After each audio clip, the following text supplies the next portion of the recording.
Hello, and welcome to our second build tour. Today we're going to be exploring the lands of Kirkwood, with its two main sites, Kirkwood Keep and Kirkwood Town, which is a large trading town. Kirkwood Keep is a castle smallhold. You can see Kirkwood Town just ahead of us to the left. It's also got its own port and harbour. But that's not where we are now. We're starting up just here at this little hamlet of peasants' houses. We'll start off our tour. We'll just have a quick look inside some of these before heading on.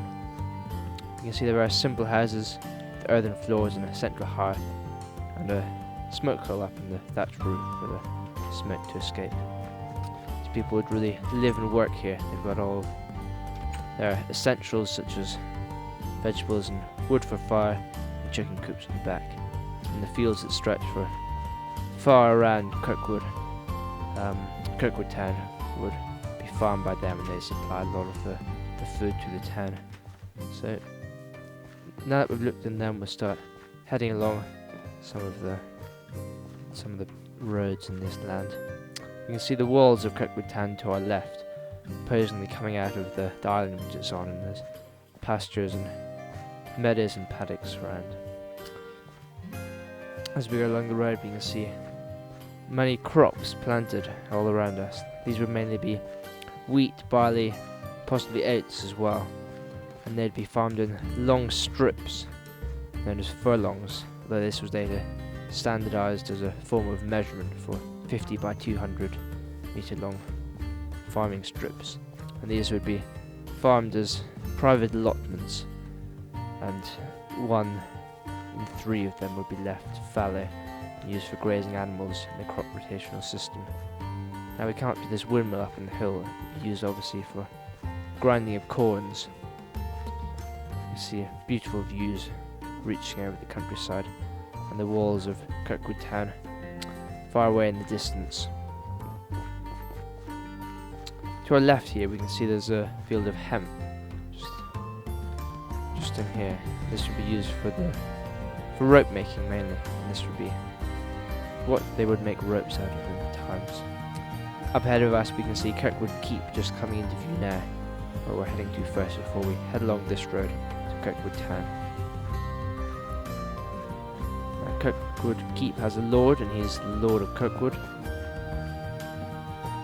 He is an interesting character that we'll see later on. This is Kirkwood, or the wood that puts the wood in Kirkwood we're passing into now.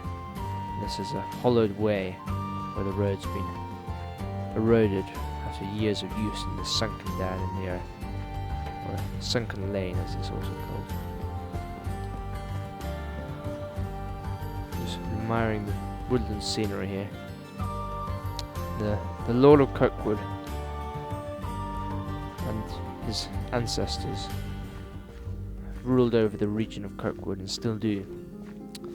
But before they used to be the mightiest figures, the biggest power in the land around here, and they would rule over a village that now stands where Kirkwood Town is, before it became a thriving town.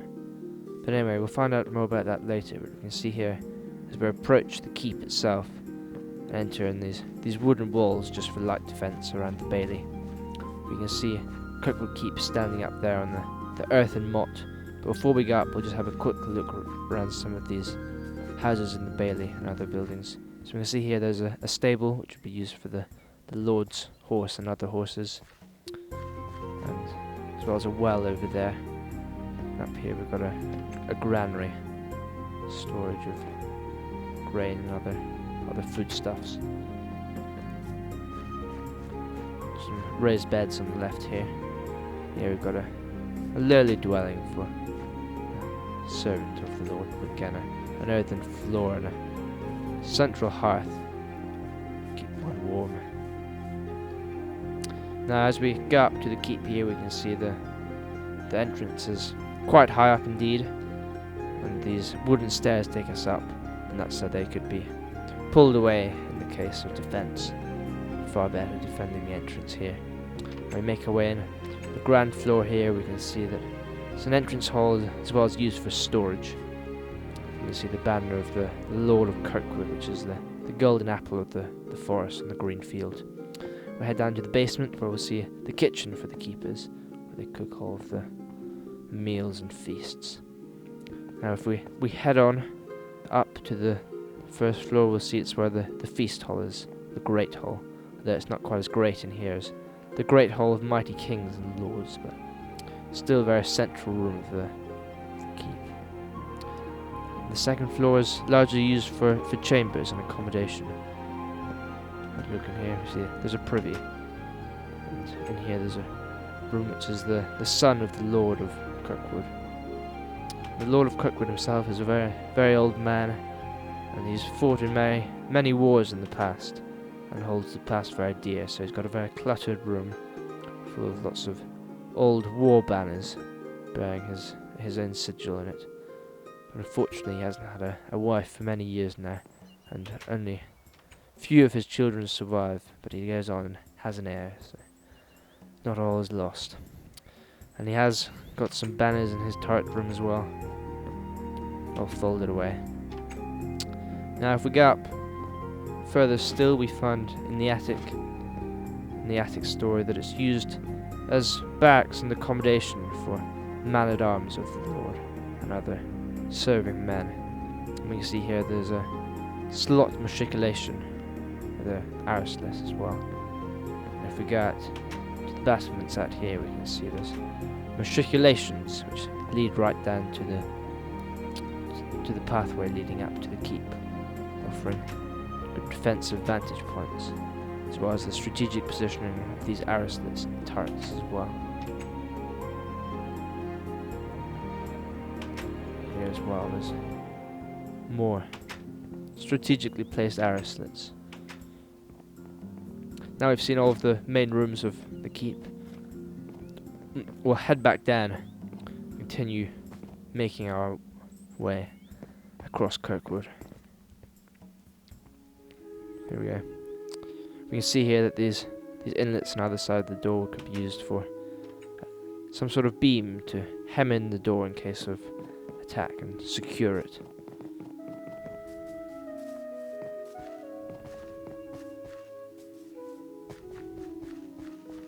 Now we pass out of Kirkwood Keep and make our way to Kirkwood Town. Have one final last view at the keep, standing on the hill. And we can see here that we're actually on the sea, as the region of Kirkwood is on the coast. And this has brought a huge amount of wealth to the town through trade. And since that wealth has been brought up, the town gained the right to hold a market every week. And this is what's known as a market town. And after it gained these rights and privileges, as well as being able to hold a fair once a year, it would have been granted to it from a king, or possibly a great lord.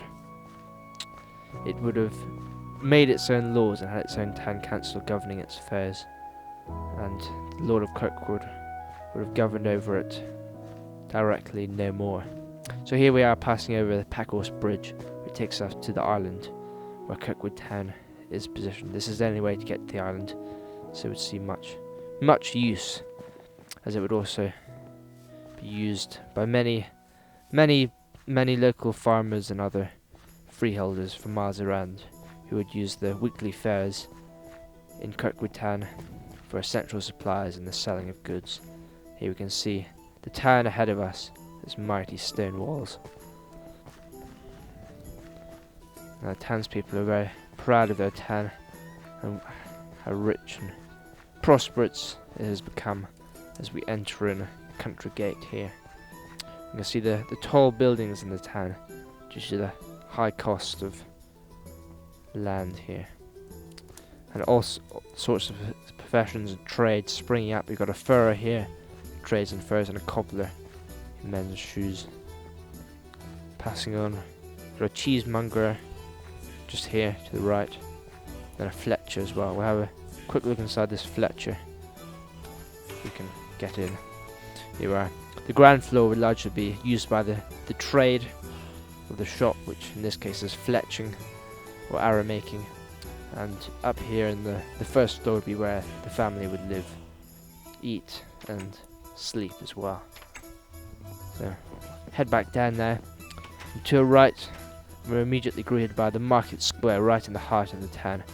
We can see it is a market, it's just that time of the week, so it's all hustle and bustle at the moment, with animals like chickens being brought in for sale and meat being sold here, hay, pens to be thrown out for the auction, the bartering away of animals.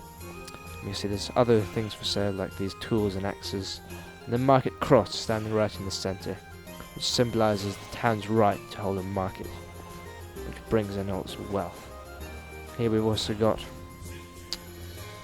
berries, I think these might be a barrel of apples, and other sorts of fruits as well. And then here we've got the market hall with the toll booth above, and this is where people could have sheltered stalls and other things would be traded, as well as some more luxury items such as jewels that would be traded overseas. There will be many of those due to this town's strategic trading position on the coast, as the sea is of course the main highway of the medieval age. Have a look in these key buildings which surround the market square here. So first we've got the guild hall, or the merchants guild hall, as it says on the sign, the company of the merkers. We'll go inside here. The merchants guild would moderate the trade between the merchants and regulate prices. And on the ground floor you can see it's used as a storage room for the guild. On the first floor we can see the guild hall itself, which will be used by guild celebrations and guild business and meetings. When the guild wasn't using the guild hall, they'd let it be used by townsfolk for the putting on of plays and other such things.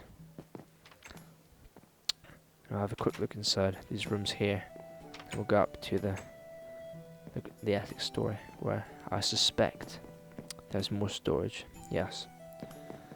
Now, merchants' guilds aren't like craftsmen's guild that train up their own members from apprenticeships to journeymen to guild masters.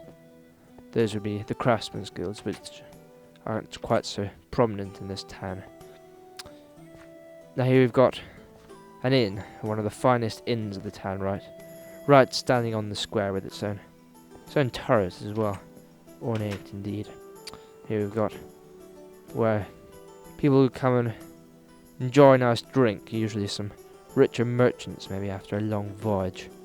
And then the rooms upstairs of accommodation, where if you have the coin to pay you would have a very nice room indeed. So we've got little smaller rooms such as that. Then we've got these more lavish rooms in here, which even have their own private balconies. Very nice indeed, with their views over the town. So we just make our way. If we can make our way. Yep, make our way back. And we can have a look at some of the other key buildings surrounding the market square.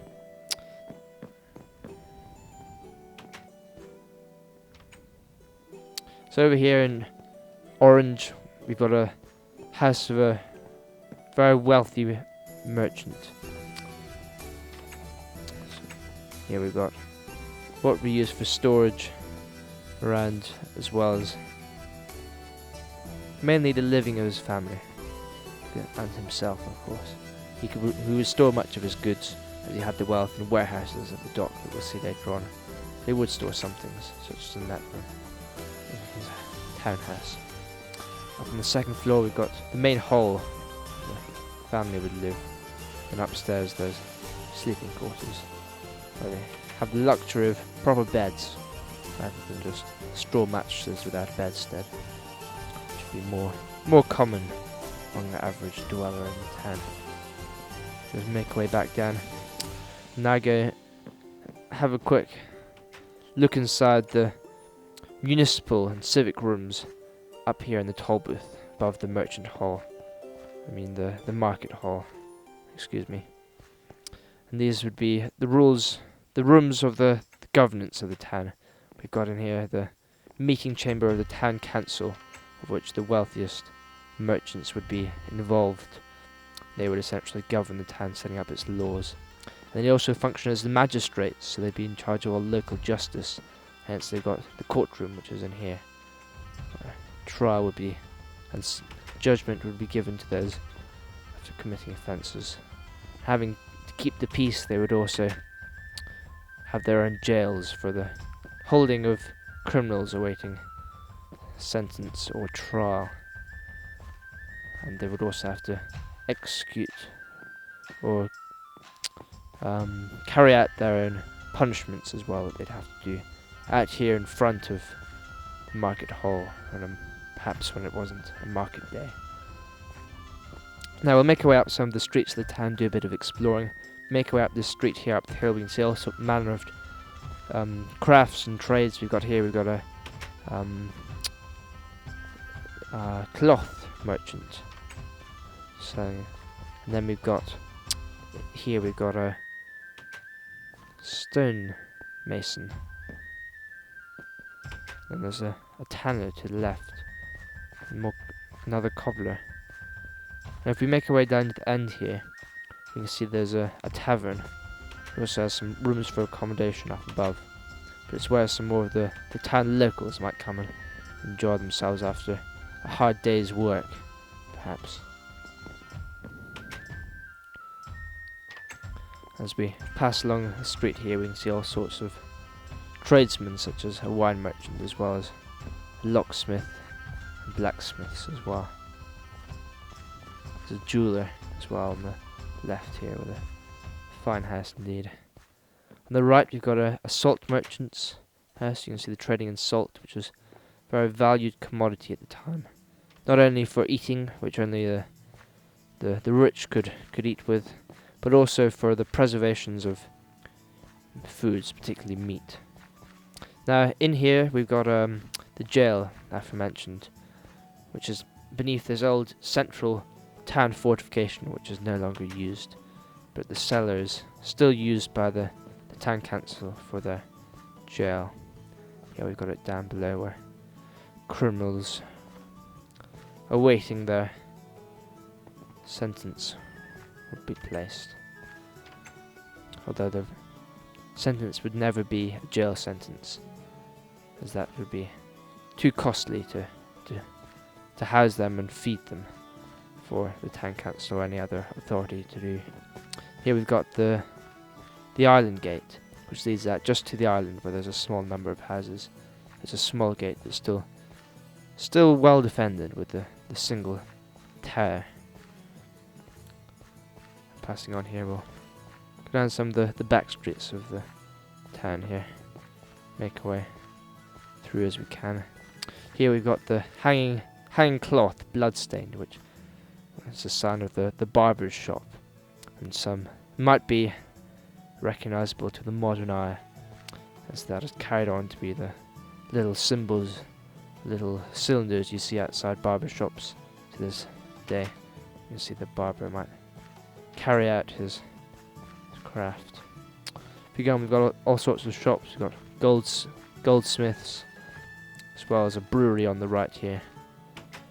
See, brewing of ales and such, and a bakery in here.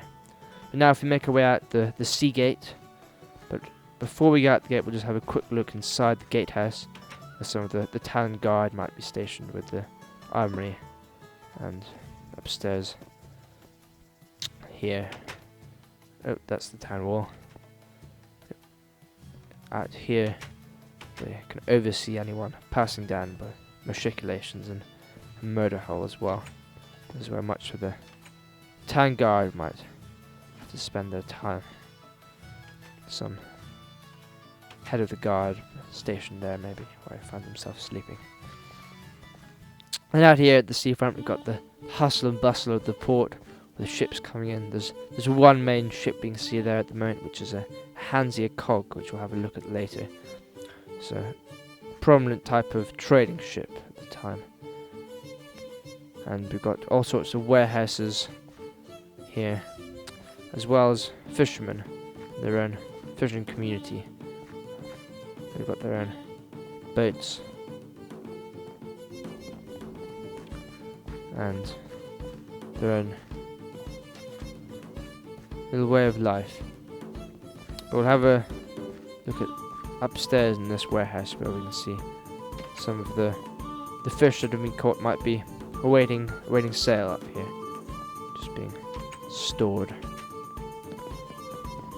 We see the fisher folk would live a simple life, but fishing would be their main profession, as it is.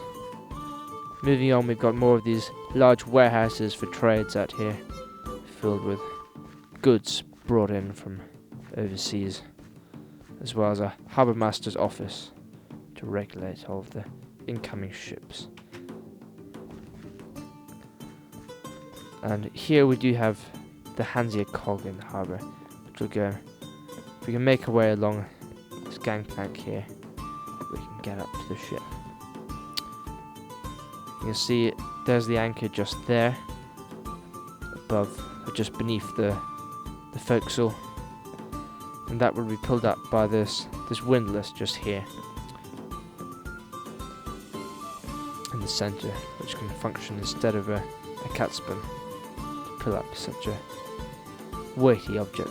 We can go inside the hull of the ship, which we mainly used just for storing the goods that are being traded. We've got spare sails as well as the ship's galley down here. Maybe a hot soup will be cooked for the crewmen. Mainly we've got all these goods just being traded, barrels, mainly. Many things could be inside the barrels. Now if we just hop up here to the... Actually no, we'll go down beneath the stone castle and just point out the rudder here.